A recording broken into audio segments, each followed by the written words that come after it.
Bonjour, bonjour à toutes, bonjour à tous. Alors aujourd'hui, j'ai vraiment le grand bonheur et le grand plaisir de vous présenter un grand chef-d'œuvre de Montaigne, un livre dans le livre qui s'intitule L'Apologie de Raymond Sebond. Alors les bases, je vous présente les bases de l'Apologie de Raymond Sebond d'après les conférences de Jean Balsamo à Bordeaux en 2023. Jean Balsamo, c'est un très grand monsieur, c'est l'éditeur en chef des Essais de Montaigne chez La Pléiade, en français du XVIe siècle. Alors je vous rassure tout de suite, moi je continue d'utiliser la traduction en français moderne de Guy de Pernon. Voilà, je mettrai en description de cette vidéo comment vous pouvez l'acquérir. Alors, qu'est-ce que c'est que l'apologie de Raymond Sebond? Alors, il faut remonter un peu plus haut. Ce qui s'est passé, c'est l'histoire suivante racontée par Montaigne. Quelques jours avant sa mort, mon père, ayant de fortune rencontré ce livre sous un tas de vieux papiers abandonnés, me commanda de le lui mettre en français. Alors, pourquoi en français? Eh bien, c'est un livre qui a été écrit en latin. À l'époque, la langue savante, c'était le latin. Donc, quand Montaigne communique en français, il écrit les essais en français, c'est totalement révolutionnaire. C'est Montaigne le premier philosophe qui a écrit en français. C'est pas Descartes. C'est pas Descartes dans le discours de la méthode, c'est Montaigne. Alors, donc, il traduit donc ce livre pour son père. Son père meurt sans l'avoir lu, malheureusement. Toujours est-il que c'est un pavé énorme et nous pouvons vraiment remercier Alberto Frigo qui a réédité la traduction de Montaigne, 1000 pages, et la version originale en latin, baragouinée de français et d'espagnol, comme l'a signalé la personne qui a offert ce livre au père de Montaigne. Voilà, donc Montaigne commence par traduire un pavé de 1000 pages. Alors vous allez me dire, mais pourquoi est-ce qu'il faut toujours lire ce chef-d'œuvre aujourd'hui? Pourquoi est-ce toujours un chef-d'œuvre? Alors moi, je vais vous répondre pourquoi moi je veux lire et relire l'Apologie de Raymond Sebond qui me faisait très peur parce que je pensais que c'était très compliqué. Pourquoi est-ce que moi, en 2024, je veux lire et relire l'Apologie de Raymond Sebond? Voilà, alors d'abord, parce qu'il y a des pages absolument sublimes, mais vraiment sublimes, sur les animaux et les merveilles qu'ils accomplissent. C'est sublime, j'ai pas d'autres mots. Donc toutes ces vidéos qu'on voit sur YouTube qui montrent que les animaux sont doués d'émotions, de l'intelligence, etc. Voilà, vous avez les descriptions ici, magnifiquement rapportées. On peut toujours avoir une raison de répondre aux pseudo-rationalistes purs et durs qui vous disent d'un ton supérieur « Moi je suis très cartésien ». Bon, c'est une façon de parler. En réalité, pour être cartésien, il faut mettre en doute les choses et c'est ce que fait Montaigne. Montaigne, ici, il apprend aux gens à réfléchir. Il fait un exercice en direct sur ce que c'est que réfléchir vraiment et être cartésien, justement. Alors cartésien, c'est l'adjectif qui se rapporte à Descartes. Les gens qui vous disent je suis très cartésien pourraient vous dire je suis très rationnel, mais vous voyez c'est un peu plus chic. Voilà. Alors moi je passe pour une personne très fantasque, donc voilà, ça m'aide beaucoup de pouvoir demander mais comment est-ce que tu peux être sûr de ça? C'est très drôle de voir comment Montaigne raisonne par l'absurde et se moque de la présomption humaine. Il n'y a rien de plus drôle en fait que de se moquer des gens prétentieux. Et c'est exactement ce que fait Montaigne. Moi j'ai éclaté de rire toute seule chez moi. J'étais en train de lire et j'ai éclaté de rire toute seule. Alors j'éclatais de rire mais j'alternais avec les...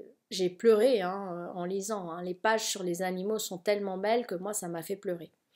Et puis par ailleurs, ce que fait Montaigne, c'est qu'il résume les grands problèmes philosophiques et nous instruit sur les écoles de philosophie antique. Donc s'il y a des personnes qui voudraient un résumé de la pensée antique, des écoles, etc., rapide, amusant, drôle, émouvant, eh bien c'est ça qu'il faut lire. Donc selon moi, c'est beau, je dirais même c'est sublime, parce que Montaigne, c'est pas seulement une personne très sage, c'est un très très très grand écrivain. D'ailleurs, c'est tellement un grand écrivain qu'il a été négligé par les philosophes, tellement sa plume est belle. Il a été directement rattrapé par les littéraires. C'est émouvant, hein, j'ai pleuré vraiment sur une histoire très belle sur un lion qui... D'ailleurs, c'est une vidéo qui circule sur YouTube. Hein. C'est un lion qui reconnaît quelqu'un qui a pris soin de lui. Donc, je vais lire moi-même cette partie de l'apologie et la mettre en ligne. En français moderne, toujours, soyez rassurés. C'est intelligent. Alors, c'est pas seulement intelligent, c'est complètement génial. C'est génial, c'est tellement intelligent. C'est inimaginable, voilà. Ensuite, c'est drôle, c'est même hilarant. Moi, je vous dis, j'ai éclaté de rire chez moi.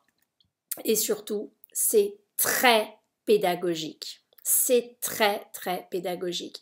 Vous pouvez soit vous prendre la tête sur les grands problèmes philosophiques, soit vous dire, bon, bah, je vais lire la note de synthèse faite par Montaigne. Tout simplement parce qu'en fait, c'est une note de synthèse.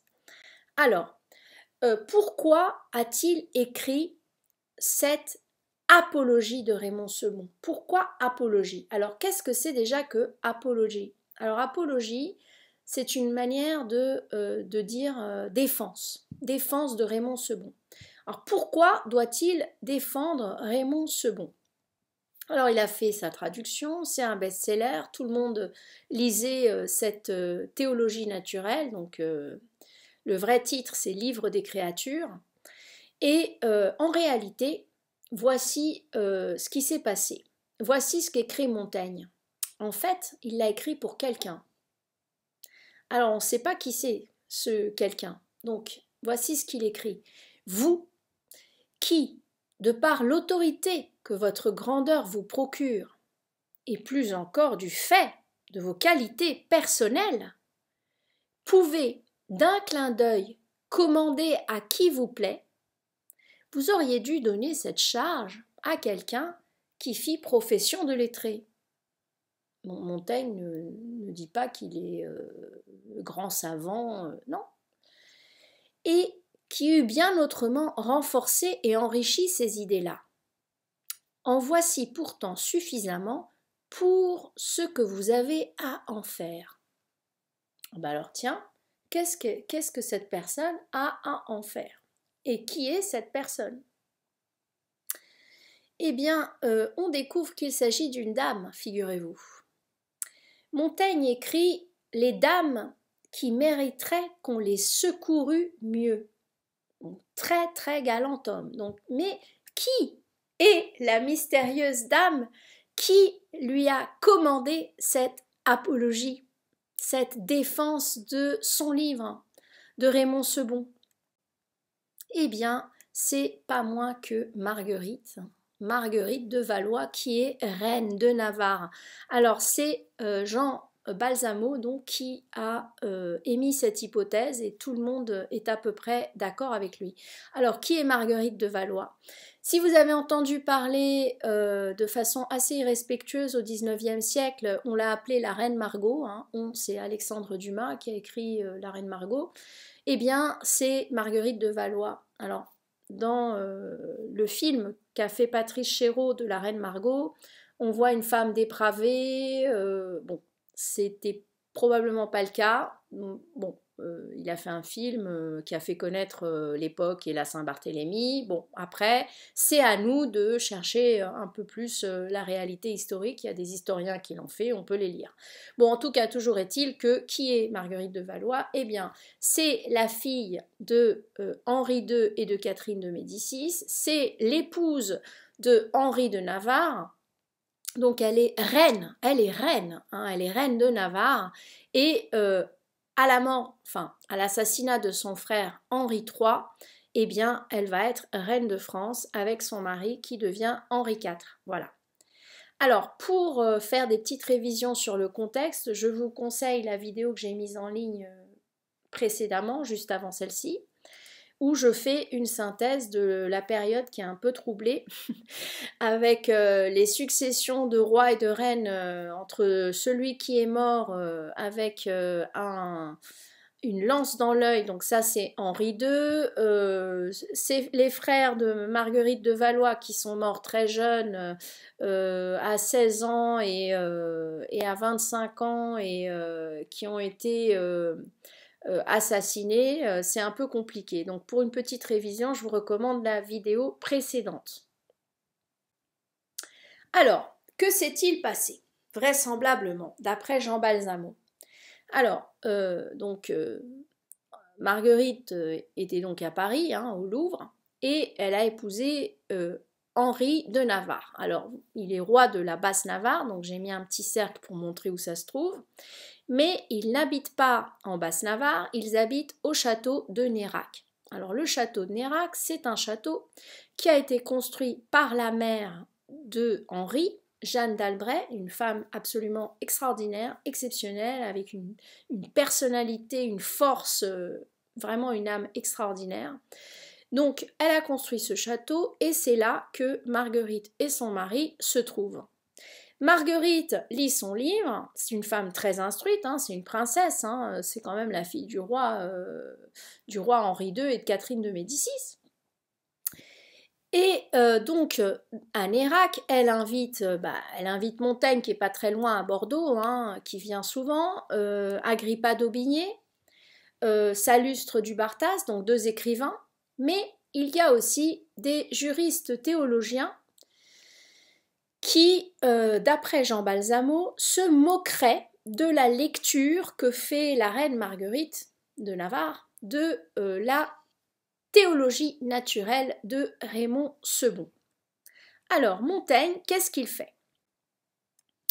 Eh bien, Montaigne, il va convoquer des autorités, justement. En gros, il va dire à ces gens-là, mais qui êtes-vous? Vous, les nouveaux docteurs, là, les présomptueux, là. Et il va convoquer qui? Eh bien, il convoque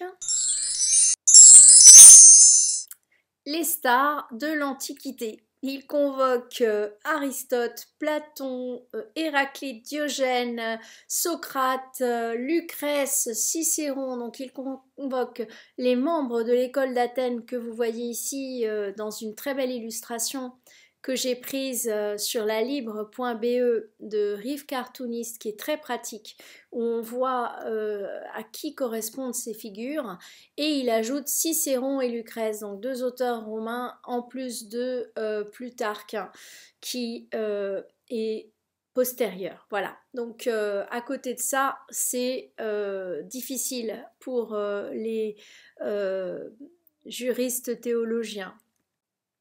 Alors, que dit Montaigne? Alors ici, je vous donne les grandes lignes de l'apologie de Raymond Sebon dans le désordre, c'est-à-dire le message de Montaigne et non pas le plan et la structure exacte de Montaigne. Je vous dis à peu près ce que Montaigne a dit avec mes mots à moi, qui est ce que Montaigne conseille de faire. Il dit qu'il faut s'approprier les choses. Alors voici ce qu'il dit. L'homme est les détracteurs du livre des créatures, là, les nouveaux docteurs, là, les théologiens là, présomptueux, sont des présomptueux. D'ailleurs, je vais vous dire, l'homme est un présomptueux. Bien lui prend de se croire supérieur aux animaux. Et si nous étions tout simplement inférieurs? Madame, je vois que vous avez peut-être peur de paraître, de passer face à ces présomptueux-là pour une ignorante. Vous savez quoi? Si c'est pour la foi ou pour autre chose, mieux vaut ne rien savoir. Savoir, ça ne nous rend pas plus heureux. Ne rien savoir, être ignorant, ça nous rend plus heureux et moins impertinent, moins prétentieux. En plus, pour ce qui est de la foi, Dieu se manifeste d'abord au simple et au cœur pur. Ce n'est pas par le raisonnement qu'on a une grande foi. Jamais, ni les savants théologiens, ni les philosophes ne se sont mis d'accord entre eux. Vous savez quoi? Moi, j'ai voulu les consulter sur l'âme. Ah bah alors là, plus je les consulte, et moins j'en sais. J'ai voulu les consulter pour savoir comment on était conçu sur la question de la procréation, la semence. Là encore, personne ne s'accorde sur ce point. Si même les théologiens et les philosophes, les vrais, je parle des vrais, pas de vos pédants là, présomptueux là, les nouveaux docteurs là, qui essayent de vous impressionner là, ils font ça pour vous impressionner. Si même les théologiens et les philosophes, les vrais, ne se sont jamais mis d'accord sur la procréation, par exemple, ils disent que c'est 9 mois la gestation, moi, j'ai été 11 mois dans le ventre de ma mère. Alors, qui sont-ils ces gens qui pensent savoir tout mieux que vous? Personne n'a accès à la vérité. Au nom de quoi pense-t-il détenir la vérité? Vous savez quoi? Je vous recommande de faire comme vous le faisiez jusqu'à présent. Vous allez apprendre à leur répondre par vous-même. Faites-vous confiance. Ah, petit PS, une astuce. Dans le pire des cas, vraiment dans le pire des cas, la prochaine fois qu'ils vous diront que les arguments de Raymond Sebon sont faibles, sous-entendu, les leurs sont tellement forts, vous allez leur dire que oui, ils le sont faibles. Et vous allez leur dire que les leurs aussi. Conclusion, puisque c'était la question de la foi, de la vérité, et si par les raisonnements nous pouvons obtenir la vérité divine. Ce n'est pas par des raisonnements que l'on démontre l'existence de Dieu, elle n'a pas à être démontrée par des arguments rationnels, même rationnels, mais par la foi dans son cœur. Tant mieux si on fait partie de ces bienheureux SES qui l'ont et qui peuvent se passer de raisonnements débiles. Voilà ce que lui dit Montaigne.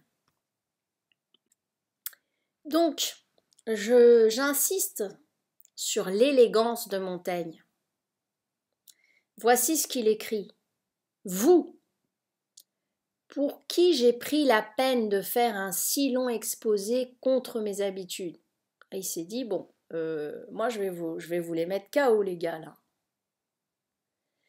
Vous ne manquerez pas de soutenir votre Sebon par la forme ordinaire d'argumenter à laquelle vous êtes tous les jours entraînés, et vous exercerez en cela votre esprit et votre étude. Et il repart. Épicure, et il repart pour la troisième partie de son argumentation. Car c'est une argumentation en 3 parties. Nous le verrons dans une prochaine vidéo consacrée à la structure. Pourquoi est-ce que c'est très élégant? Eh bien, il y a un livre que tout le monde a lu à l'époque. C'est un best-seller et que Montaigne a lu. C'est la traduction de Plutarque, des œuvres de Plutarque par Amyot. Montaigne est en admiration totale, il adore Plutarque, c'est facile à lire, il peut lire peu de temps parce qu'il dit qu'il ne lit jamais plus de 1 heure de suite et il dit que à un moment donné, ça fait je ne sais plus 10 ans qu'il n'a pas lu un livre en entier, quoi, vraiment, il lit peu de temps, mais visiblement très précisément. Et donc, comme tout le monde a lu Plutarque, il développe une argumentation sur les animaux en lui montrant qu'elle a les ressources en elle de répondre. Il commence par ce qu'elle a lu et ensuite il lui fait la synthèse des philosophes de l'école d'Athènes, de Cicéron, de Sénèque, etc., etc. C'est très élégant et très pédagogique. Voilà pourquoi je disais qu'il était pédagogique. Parce que, pourquoi Montaigne fait-il ça? Alors, pourquoi? Eh bien, parce que il est agacé. Il est agacé par ces jeunes gars qui, maintenant, c'est la mode avec l'humanisme. On retourne aux textes anciens et dès qu'on peut, on case Aristote, Platon, Cicéron dans les conversations. C'est pénible. Alors, que dit-il, Montaigne? Eh bien, dans son avant-dernier essai, il commence ainsi, c'est la première phrase de son avant-dernier essai. Quasi toutes nos opinions sont prises par autorité et à crédit. Par autorité, c'est-à-dire on se cache derrière les jupes des grands philosophes et à crédit et on leur emprunte leurs idées et voilà, hop. Ensuite, il explique qu'on est des perroquets, on n'est pas des penseurs, on est des perroquets. Nous savons dire Cicéron a dit cela, voilà les mœurs de Platon. Ce sont les mots mêmes d'Aristote. Mais nous, que disons-nous nous-mêmes? Que faisons-nous? Que pensons-nous? Un perroquet en ferait bien autant.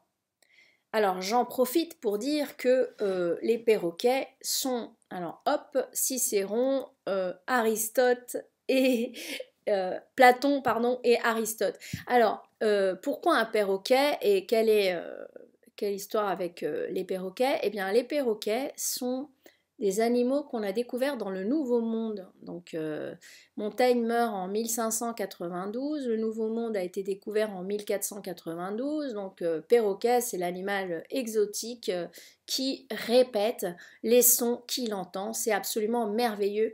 Voilà, donc dans cet essai où il défend les animaux, ailleurs il dit les animaux sont des animaux, ok, mais nous on n'a pas à devenir des animaux. Voilà. Alors, voilà, je vous ai présenté les bases en 25 minutes, c'est correct, j'aime pas faire des vidéos trop longues. Je vais vous présenter la suite dans d'autres vidéos, je vais vous présenter le plan de Marcel Conche et je vais vous présenter de sublimes textes de Montaigne, je vais les lire pour vous, toujours en français moderne. Pour l'instant, comme le dirait Montaigne à cette dame, à Madame la reine Marguerite de Navarre, vous avez l'essentiel en vous. Je vous remercie et à très bientôt.